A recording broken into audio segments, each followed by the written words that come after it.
Friday morning. My ass hadn't even warmed the seat of my office before I got a call from Faye's boss notifying me that Faye had been acting erratic. Erratic, in fact, to the point that they sent her home from work.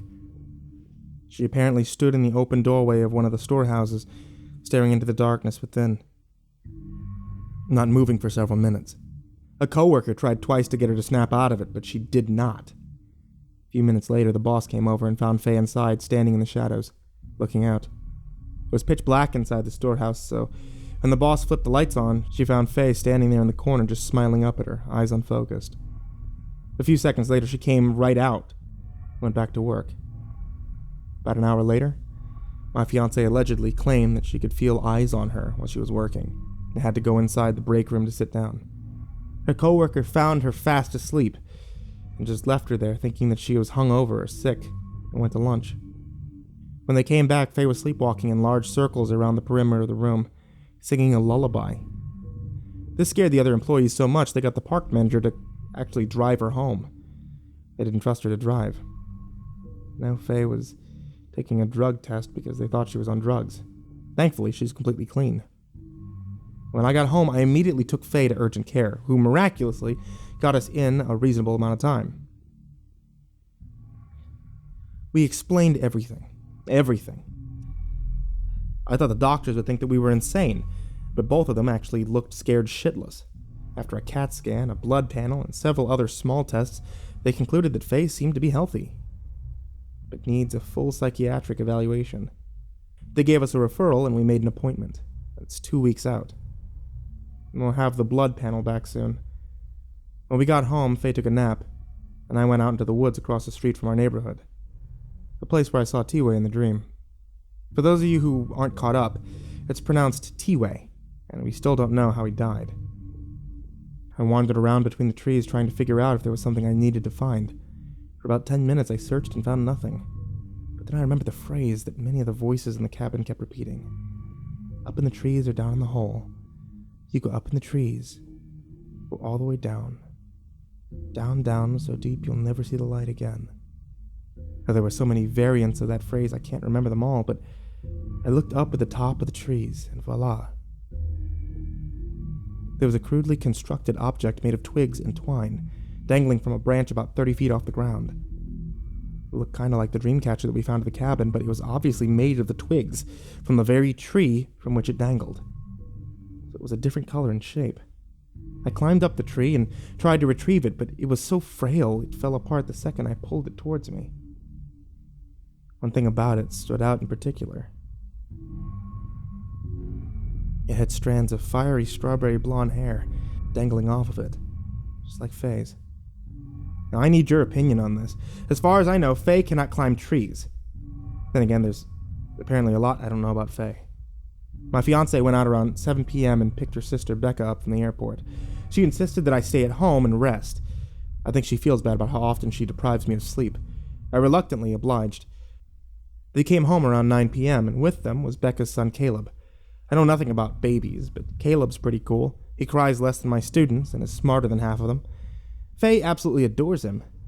Becca and I caught up over a hot chocolate in the living room while Faye unleashed the full scope of her maternal instincts upon Caleb upstairs. She sang lullabies, laughed, cooed, and basically went mommy crazy. I know that when Becca leaves, I'm going to have to deal with Faye crying and wishing we had kids already. Becca's tough as nails, just like her sister, and it comes from being raised in a strictly military family. But having a strict dad also teaches girls how to be expert liars, and I got the sense that Becca was selling me all sorts of bullshit when I told her about what we went through in the cabin. Becca's 5 years older than Faye, and has already been married twice. She has a 10-year-old daughter with her first husband. She claimed that she only went to the cabin at Pikes Peak once. She said that the drive up there made her car sick, so whenever her parents went there with Faye as a little girl, she'd sleep at her friend's house instead.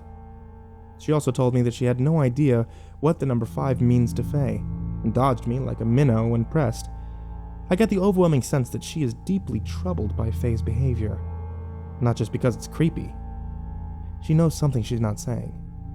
Faye's entire family seems to be keeping me out of the loop about something big. A very tech-savvy commenter offered to help me track down Jennifer, And he delivered. When I checked my email that night before bed, he had provided me with an email address and phone number of Jennifer's husband.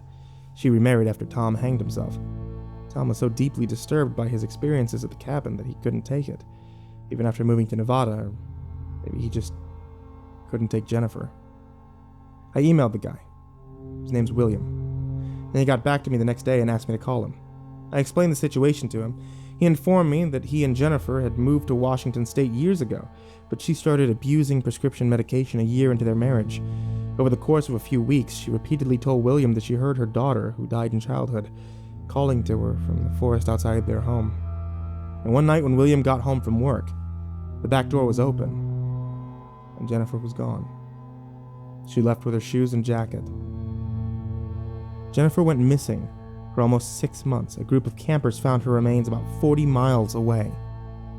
She had been buried in the ground with her legs sticking out, and they had been gnawed clean by wolves. That night, I woke up to the sound of a baby crying. Faye was gone. My first thought was that it was coming from her because a few weeks ago she was accurately mimicking the sound of a child's cries when walking around the house at night, but this time it was Caleb. I walked down the hall that led to the guest room and found the door open. Becca wasn't there and the crib was empty. I followed the sounds down the stairs, walking past the barf stand on the wall. I'm gonna strip it today. I saw Faye and Becca sitting on the couch.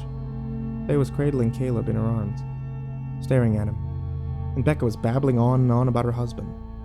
She didn't notice that Faye was actually asleep. When Faye looked up at me, only the whites of her eyes showed. They were rolled back into her head. She was completely out of it. And she smiled.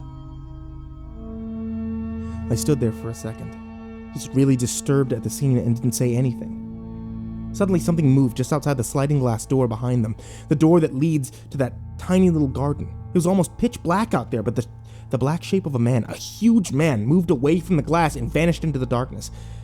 Someone had been standing there behind Faye and Becca, watching them play with Caleb.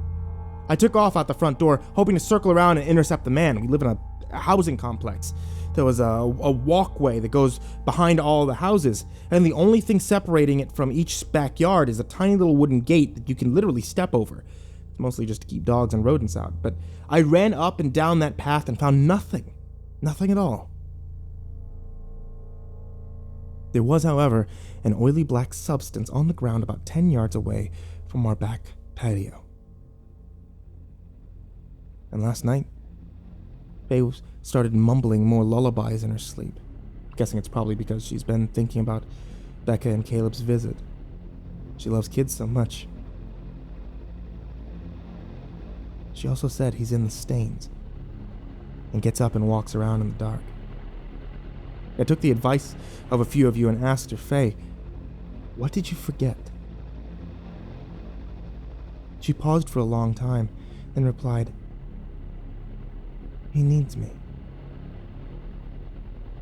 And right when she said it, a child laughed somewhere outside. Tomorrow, the Shoshin woman who visited us last month is going to come back with her friends who specializes in hypnosis. I'll report the results when I can. Again, please forgive me if it takes me a bit longer. This week is a nightmare. The last time I updated, Faye's older sister Becca came to visit us with her infant son Caleb. The presence of the child seemed to have awakened something in Faye, because her sleep disturbances have become more erratic, and her unusual behavior has intensified. They stayed for almost a week, but left abruptly after a few weird experiences with Faye. Becca seemed to be growing angry with Faye over the course of a few days, although I could never really discern why.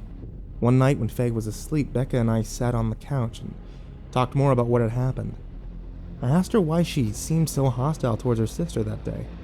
She wouldn't even speak to her, and Becca replied that Faye really has a problem letting things go. If she's mad at someone, she's mad for weeks. If she's hurt for years. She can't forgive. She can't forget. I asked, did you do something to make her mad? Are you two fighting? Becca denied that they were having any sort of conflict and said that she was just speaking in general terms, having grown up with Faye. I asked if there was something in the past that made Faye angry, and Becca sharply responded, Nobody did anything to Faye. Nothing happened to her. At that point, she stood up and went upstairs, claiming that she needed to check on Caleb and close the door without saying goodnight. Faye's sometimes difficult to handle because she's proud and stubborn and the strongest person I've ever met, but her sister is like an obsidian wall. You can't get any information out of her. You can't read her poker face. You can't know what she's really thinking ever. But I think that she knows something. And maybe I can't get it out of her, but I figured I'd be able to get it out of her mom. Becca and Faye's mom, Laura, agreed to Skype chat with me this week. This time I'm going for the throat. I successfully removed all the vomit stains from the house, so Faye isn't talking to them in the dark anymore, but she is still getting worse. I feel like she's slipping away. Seeing Faye hold Caleb on the couch with her eyes rolled back in her head and smiling was one of the most disturbing memories I've ever had in this entire ordeal. There's something about Faye and that child that deeply unsettles me. But I've been keeping quiet and trying to make sure that Caleb is safe. I have no reason to believe Faye would hurt anyone. Except for the one time in college when she punched out a drunk girl at a party for grabbing my ass and saying I'd hit that. As far as animals and kids go, Faye is an angel. The night that Becca stormed off to bed, mid-conversation, Faye did something odd. I woke up to her mumbling in the dark, and when I turned on the light, she was standing at the far end of the room, cradling a pillow in her arms and swaying back and forth, half singing a lullaby. The words were unrecognizable, but the melody sounded so distantly familiar. I called out to her and asked, "Sweetie, what are you doing?" She replied in a low, grumbling voice, "I always wanted a big sister." Her speech was slurred. She sounded drugged. I got up and gently ushered her back to bed and took the pillow away. When I did, she said, "Well, I want to be a mommy." I rubbed her neck and assured her that I do want to start a family with her one day, and that she'd be a great mom. And she mumbled, "He's a little corpse." I asked, "What do you mean?" She never replied.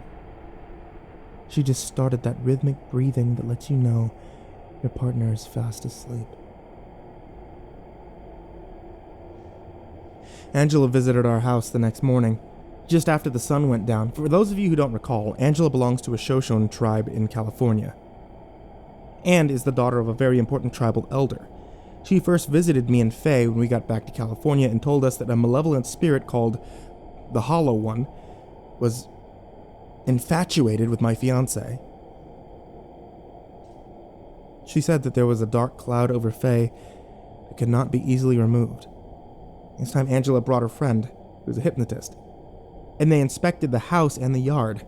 We told them about the barf stains, and Faye's claim that he's in the stains. He gets up at night and walks around in the dark. And then, in private, I told them about baby Caleb's presence and how it's exacerbated Faye's behavior. I also showed them where I found the new dream catcher. Angela said that this entity has many names and is known to several different Native American groups. It's older than the Skinwalkers and the progenitor of many evil spirits that inhabit different places near the Rocky Mountains and the Southwest. Her friend referred to it as a soul trader that snatches up a person's essence and takes it down into the dark and enters the remaining body to seek out more victims. I don't know where the dark is, but allegedly, that's where Faye's headed. With too much exposure to this thing, both Faye and I have become tainted by it. This is why we're both vomiting dark bile, and the stains still carry remains of that evil. Angela spoke with Faye for a long time and concluded that she was still Faye, but on her way to something else. She's making a spiritual journey into a place that she thinks is good and safe, but in reality is being coaxed out of this world. Despite what's happened to us, A lot of this whimsical, metaphysical talk is sometimes hard for me to swallow, but the hypnotist session with Faye did a good job to convince me that there's something here. It's out of my house, with us watching us.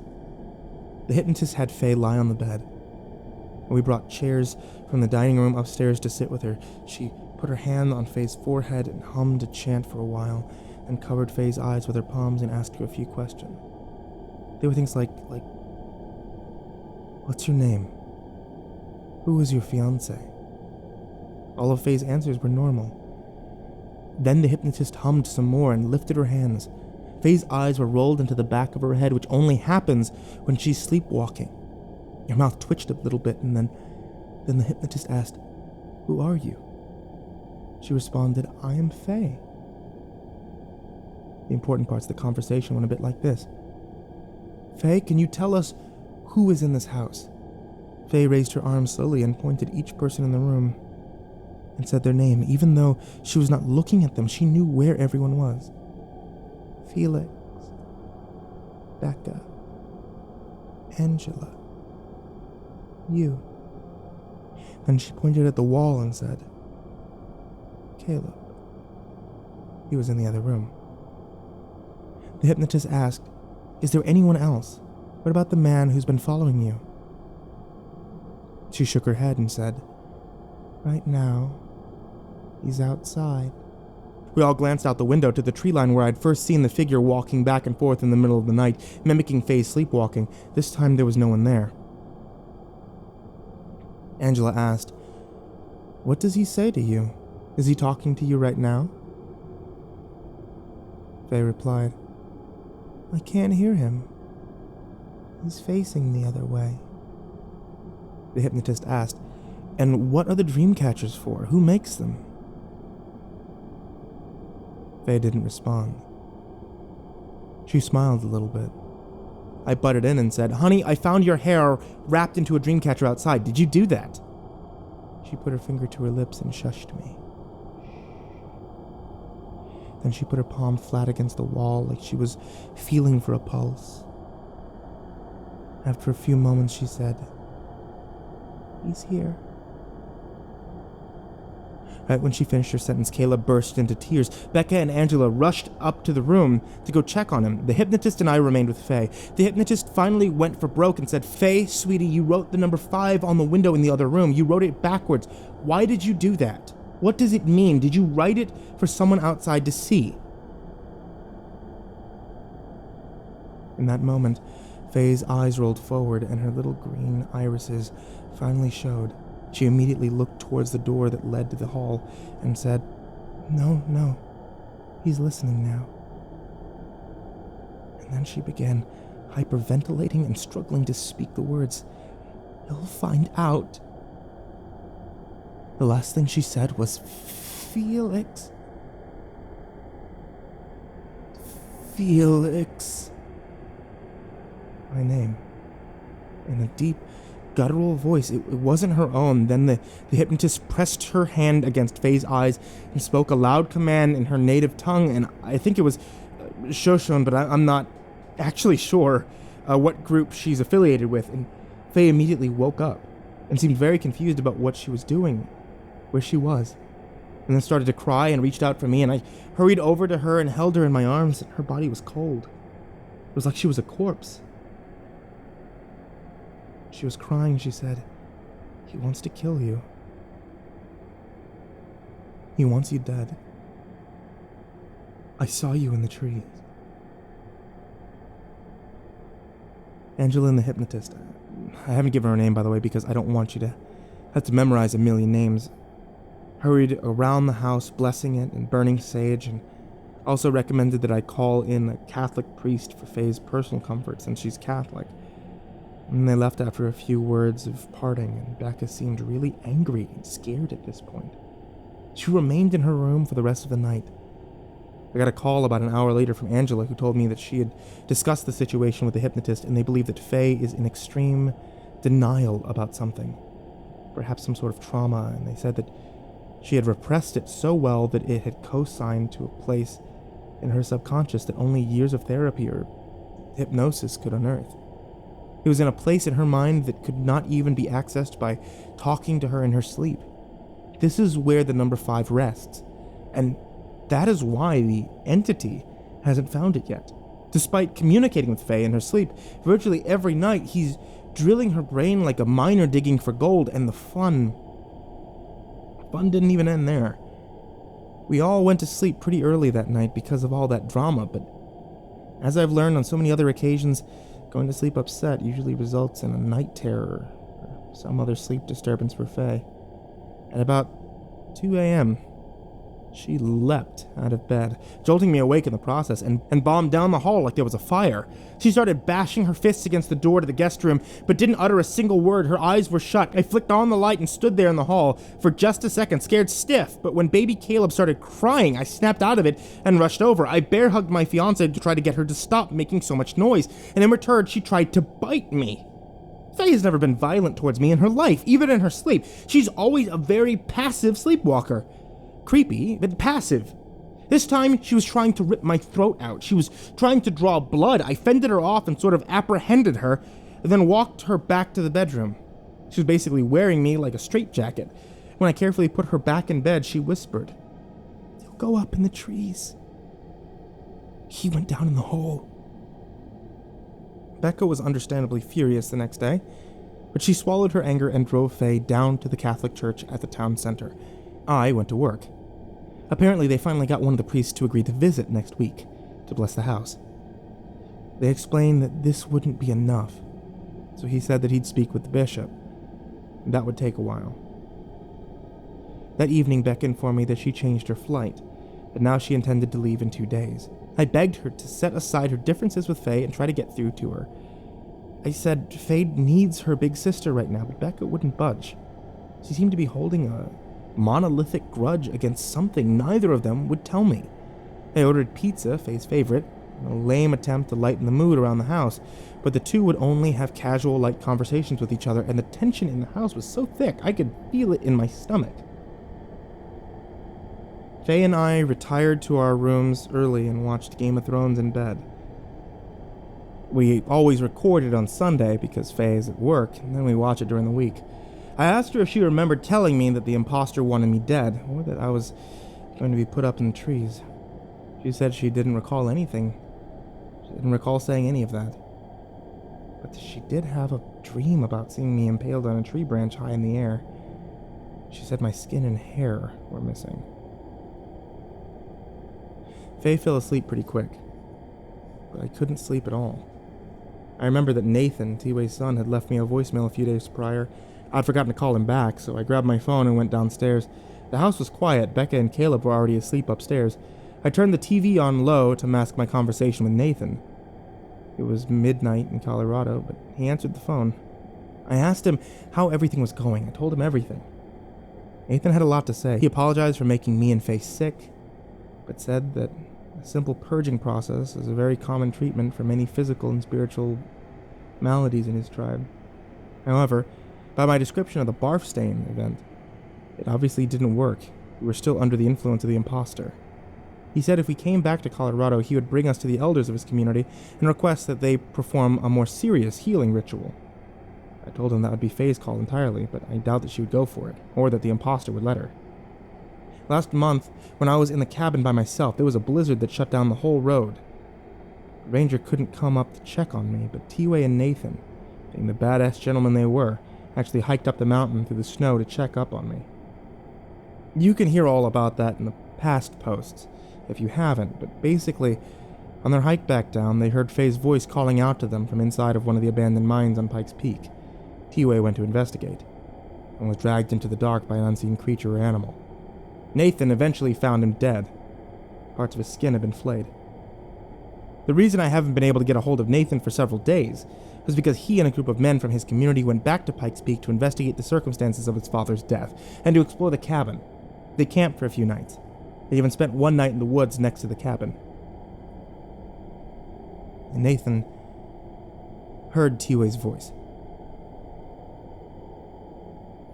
calling out for help over and over, crying and speaking Nathan's name. However, occasionally the voice would cry out in Zuni, which is a language that some Pueblo Indians speak. but their tribe does not. They speak Hopi. So Nathan was fairly certain that this was not, in fact, his father. They also heard children weeping in the forest. One of Nathan's friends left the tents to take a piss. He claimed that he saw a naked child with grayish skin standing a dozen yards off, facing away, looking up at the trees. He looked like a stiff corpse, and was standing high up in the balls of his feet. This sight apparently scared Nathan's friend so bad he took off, grabbed his things, and went to hike back down the mountain, in the dark, in the cold, by himself. Nathan and his friends tried to stop him, but it was too dangerous to go after him. They haven't seen him since. Nathan told me that he had recurring dreams of a child while on the mountain. Of a child and of Faye. He said to me, "Tell me about the child, Felix." During our conversation, I had been standing in the living room facing the sliding glass door looking out into the backyard, and right when Nathan said, "Tell me about the child," I saw a large shadow move behind the orange tree outside. I told Nathan to hold on a second and went to grab the flashlight from the kitchen. When I got there, I almost collapsed in fright. The front door was wide open. From my front door, I could see the tree line, and across the street, someone was walking behind the trees. I could see them moving slowly between them. I set down the phone and ran upstairs to wake Faye and Becca, but Faye wasn't in bed. I frantically rushed to Becca's room to see if Faye was there with her, but Becca was fast asleep and was really disturbed at my urgency when I woke her up. We turned on the lights and she went to grab Caleb, but he wasn't in the tiny crib that Faye had bought for him. He was gone. Becca turned into the Hulk in about half a second flat. She started shrieking in rage and terror, screaming, "Where is he? Where is my baby?" over and over. We dashed around the house looking for Faye and Caleb, but couldn't find them. And then I realized she had taken him outside. We ran out there barefoot, straight to the trees, and came up behind Faye. My fiance was standing there in her underwear, looking up into the trees. Her arms were outstretched, holding Caleb up in the air as if offering him to someone above. High up on one of those branches was the dream catcher, the one I had taken down and broken only days earlier. Now it was intact. Becca grabbed Caleb out of Faye's hands and shoved her to the ground, then took the baby back inside. I picked Faye up and I rushed her back to the house. Neighbors were starting to come out of their homes to see what the commotion was, and Faye woke up on her way back up the stairs and broke down crying, apologizing to both of us. Becca packed up all of her things and stormed out of the house, grabbing Faye's car keys, and drove off. The police showed up a few minutes later, and I had to explain to them the sisters had a big fight, things got taken outside. I said that Faye was drunk, so she took it a bit far and ran off across the street. Thankfully, nobody saw the baby, so I didn't get arrested for child endangerment. I mean, what else could I have said? They'd never have believed me if I told them the truth. They checked Faye out to make sure that she hadn't gotten beaten up and asked her repeatedly if I was treating her all right, and then they left. Becca drove straight to the airport. Faye and I had to go pick up the car the next day. I've got a Skype call scheduled with Faye's mom tomorrow. Becca texted me and said, "Ask her about 5, she knows." If I get the answer out of her, I'll post a brief update here, but I won't make another post for a while. I'm sorry. Thank you all for supporting me over the past month. Now I need to try to put all the broken pieces of my home life back together.